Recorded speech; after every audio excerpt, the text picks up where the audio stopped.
So, what's the real playbook for building an absolute monster of an AI company, especially when giants like Google and OpenAI seem to own the entire field?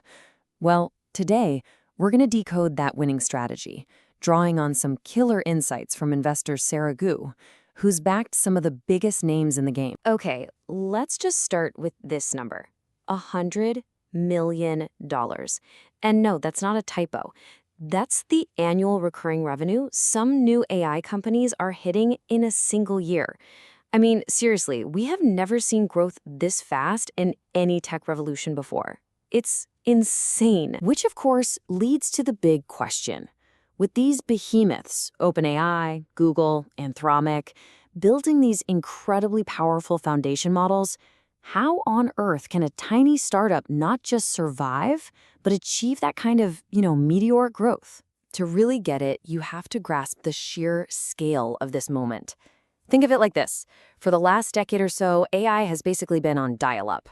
And now, all of a sudden, we've hit the broadband era.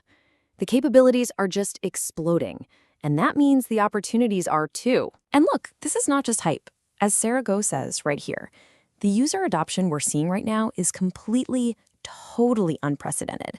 People are just hungry for these tools, and when a product really nails it, the growth is, well, it's vertical. But that still leaves us with that core conflict, right? The shadow of the giants. A lot of builders feel like they're just picking up pennies in front of a giant steamroller. If the big labs are building the core intelligence, what's really left for anyone else to do? Now, you might think the giant labs have a monopoly, but this chart shows the exact opposite is happening. If you look at the data, you can see the market for these models is actually getting more competitive. Sure, OpenAI had a huge lead, but rivals like Anthropic with Claude and Google with Gemini are gaining serious ground. And for a startup, that isn't a threat. It's a massive opportunity. It means you get more choice, better prices, and way more power right at your fingertips. So here's the crucial point to understand. What was state-of-the-art last year is now widely available, it's cheap, and it's incredibly powerful. This commoditization doesn't crush startups, it empowers them. It gives them affordable, top-tier AI to build with. And this brings us right to the central thesis of this whole thing. The winning strategy isn't to go out and try to build a better model. No way. It's to build a better workflow. We're calling this the Cursor for X playbook, and it is the key to unlocking massive, massive value. And here's our prime case study, Cursor, an AI native code editor. It didn't just grow, it absolutely exploded. 500,000 developers signed up, driving it to $100 million in revenue in a single year, with no sales team. That's not just growth, that's a world-class killer application. So how did they do it? What's the recipe? Well, here it is. First, they knew their users inside and out. Second, they didn't just give them a lazy prompt box. They automatically packaged up the user's entire codebase as context. Third, they orchestrated a bunch of different models, maybe a fast, cheap one for simple stuff and a powerful, slow one for complex bug fixing. And finally, they presented the output not as some block of text, but seamlessly, right inside the code editor. It's a complete system. And this quote it nails the entire philosophy. Giving a user a blank text box and asking them to figure it all out, that's a failure of design. The best products, they do the heavy lifting for you.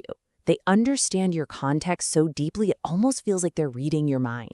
This whole strategy is about building what's called a thick wrapper. And to make this idea really stick, we're going to use an analogy that I promise you won't forget.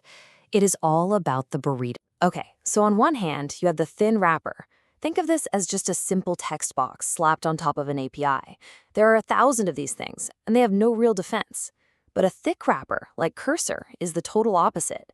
It's deeply woven into how someone actually works, it understands all the surrounding context, and it uses AI like a superpower to augment the entire process. That is where the value is. That is what customers will pay for. And this right here brilliantly illustrates the point. Just think of the AI model as the fill in your burrito, the chicken or the steak. It's important, sure, but it's becoming a commodity. The real business, the defensible long-term value, is in the wrap, the user experience, the workflow, the context you build around the model. And this playbook isn't just for coders, not by a long shot. It's working everywhere. You've got Sierra automating 70% of customer service for huge companies. You have Harvey, which is completely transforming the legal industry. And open evidence is being used by a third of all US doctors every single week. You know what's fascinating? It's this super counterintuitive trend. The biggest, fastest adoption of AI is actually happening in historically low-tech, conservative industries like law and medicine. The opportunity for transformation there is just enormous. So what is the ultimate competitive advantage here? What's the moat? It's not your idea. It's not being first. It's not even which model you use. In this new world, the only truly defensible moat is execution. Let's just look at this tale of two companies. You had Jasper. They were an early mover in AI writing, raised a ton of money, but their product was basically a thin wrapper, a text box with good marketing. Then you have Cursor. They weren't first, but they out-executed everyone on product, on user experience, on everything that actually mattered. They built the thick wrapper, and they won. And that brings us to the final and maybe the most crucial takeaway from all of this. Right now, the developers and the engineers, you guys saw the magic first. But the real opportunity, the real job, is to be the translator, to take this incredible raw power and apply it to every other industry in the world. And that's it. That is the playbook for winning in the age of AI. It's not about competing head-on with the giants. It's about building on top of them with deep, specific workflow knowledge and just flawless execution. So the only question left is, what problem, what industry, what workflow will you translate?